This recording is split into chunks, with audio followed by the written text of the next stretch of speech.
At narito naman ang mainit na balita mula sa mundo ng politika. Isang malaking balita ang lumabas mula sa Korte Suprema kung saan pinakaladkad sa otoridad si President Kuting ng Norte Jr.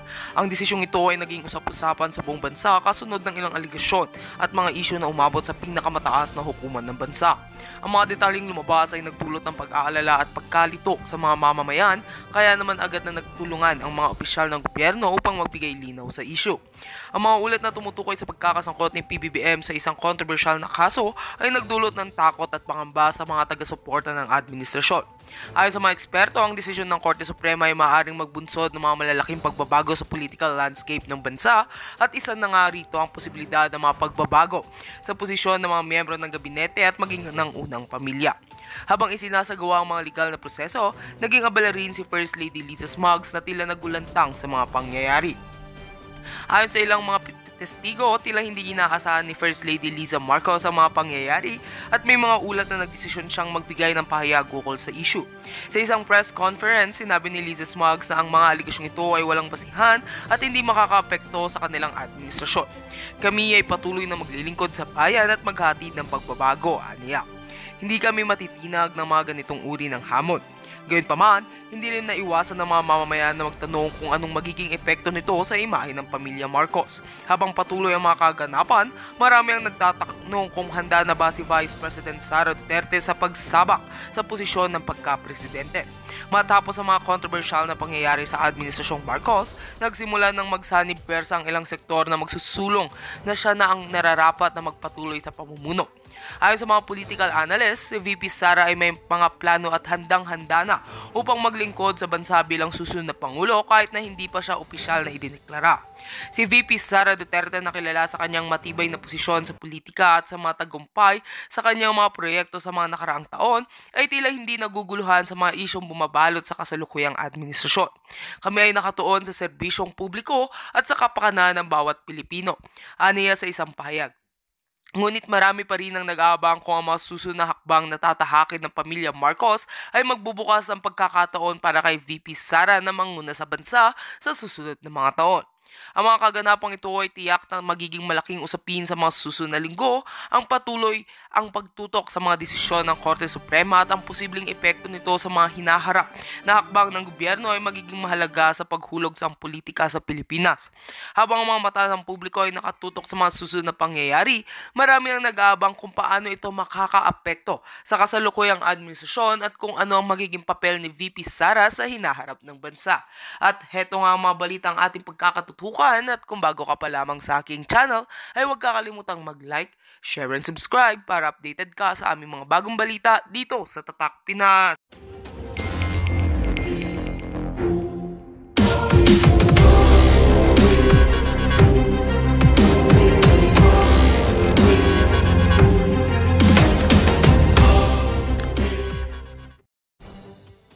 Para teaser lang muna. Thinking panot na panot. Loko, no? Yung magaling nila na Marcos defender, Marcos attack dog, nagmistulang tungaw. Mantakin mo, yung show niya ho kasi yun, di ba may show siya sa sa Philippine Television Channel, no? Ang resulta, imbis na papabanguhin si Da Junior, huling-huli ho siya sa kanyang mga katanungan at sa kasagutan naman ng kanyang partner. Nangyari kayo ngayon. Ito ay may kaugnayan sa pugo. Kasi nga, napapansin po ninyo yung mga yadba ng mga mainstream media, pilit po nila kinukunik si Tatay Digong dito sa mga pugo, no? Kay Mayor Alice Goong, nagawa nila ng issue. Talagang kinaladkad ni Hontiveros si Tatay Digong. Pero ito hindi to gawa-gawa. Ngayon sila po mismo nagsabi, galing sa kanilang mga bibig, na under Marcos admin, merong 402 na pugo. Illegal. Walang lisensya. Ito ha. Under Marcos admin yan ha. At meron pang isang binitawan. Itong kausap ni Thinking Panot Hindi ko ang kilala itong mga to, ano, mga bangag, ano to. Mga bangag cabinet secretary. Na nangyayari, mayroong kababalaghan na nangyayari sa Pugo, under Marcos admin din. So isa lang ang ibig sabihin dito, guys. Nung panahon ni Tatay Digong, yung Pugo legal, at siyempre, nabantayan ng maayos yung Pugo. Hindi nakakalusot yung mga tarantado ng mga illegal business. Kasi nag-comply sila ng lisensya. So nagiging stricto ang implementasyon ng Duterte admin pagdating sa Pugo. Mahigpit si Tatay Digong. Saan nakaproblema ngayon? Nagkaproblema ang Pugo dahil sa Marcos admin. Mantakin mo yan, 402 na Pugo illegal under Marcos admin. Galing po mismo sa kanilang mga bibig ito. Di po natin gawa-gawa ho ito. At dito pa lang, malalaman na ng maraming Pilipino sino ba ang may problema sa pagpapatupad ng Pugo. Previous admin o Marcos administration. Ito pa, sumambulat ngayong araw mga kabisdak. Actually, na-content ko yung nakaraan. Pero ito nagulat ho ako. Yanig kakukak dito. Bilang na ang mga araw ng mga buhaya sa Marcos admin. Sana nga ho, may matatapang pa na mga opisyal ng gobyerno upang maghubad ng mga maskara ng mga buhaya na nasa gobyerno ngayon. Sana nga ho meron. Ilaki ako sundo, magandang tanghali ho sa inyo, Ma'am Mildred Unondira. Magulat ho kayo ngayon mga kababayan ko, kaya patuplok ang pag-uusapan natin. May isiniwalat yung dating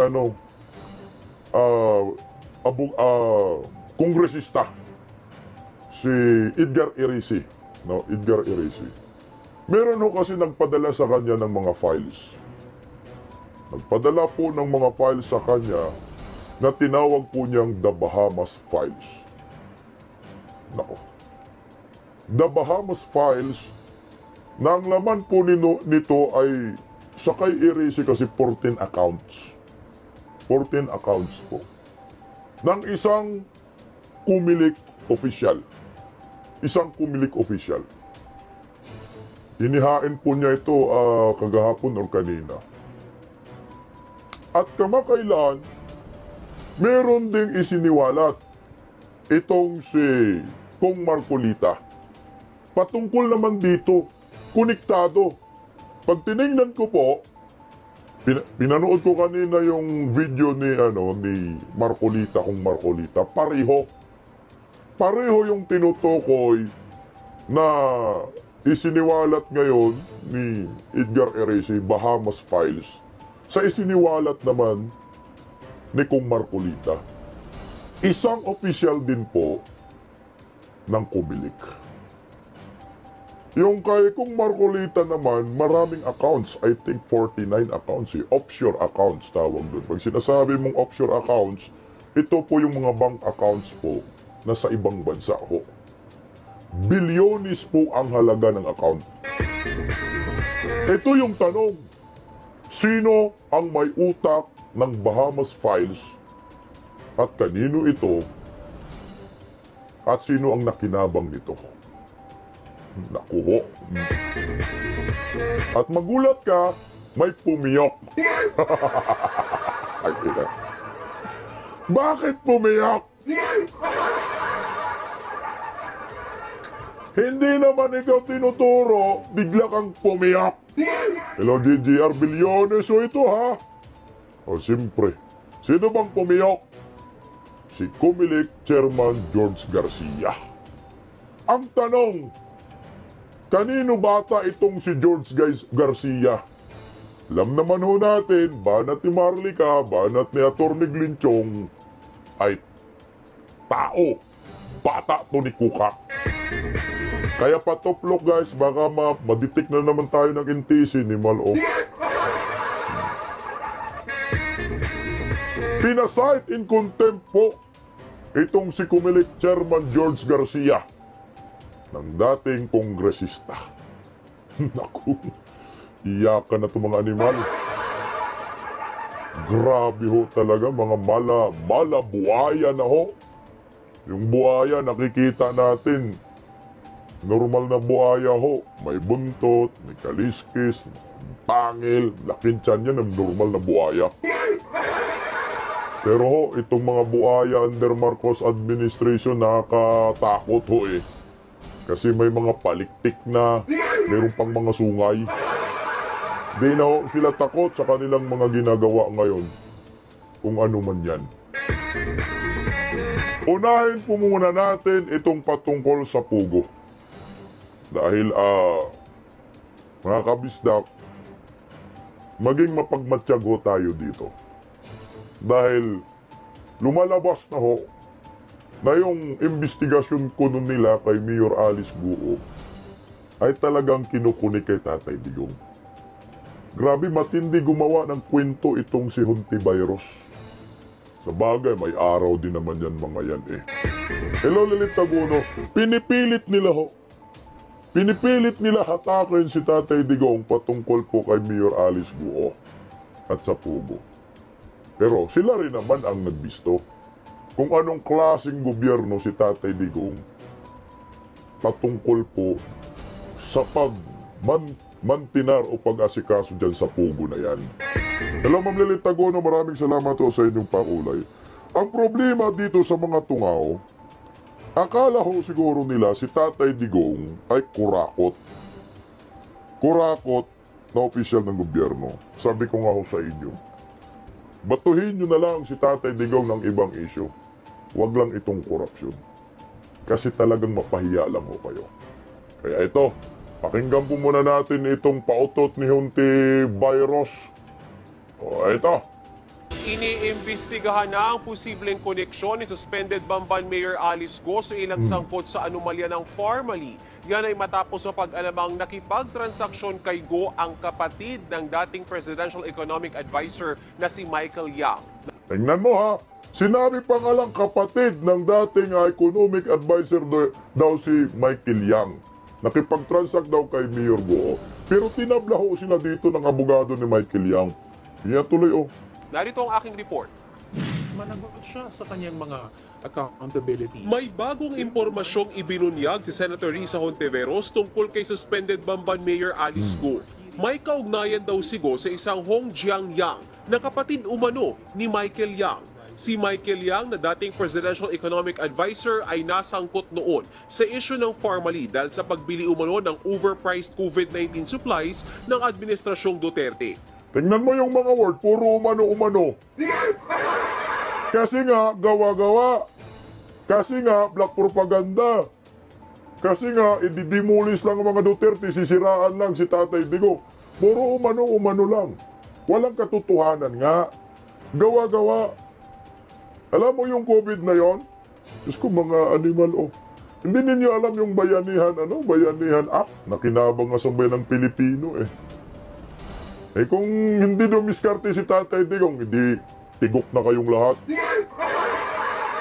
Ito, tuloy natin, Base sa dokumentong nakuha ni Senator Hontiveros mula sa Anti-Money Laundering Council o AMLAC, lumalabas na nagkaroon ng transaksyon ang kumpanya ni Guo na Baofu sa joint account ng dalawang tao. Isa na nga riyan ang kay Hong Jiang-yang.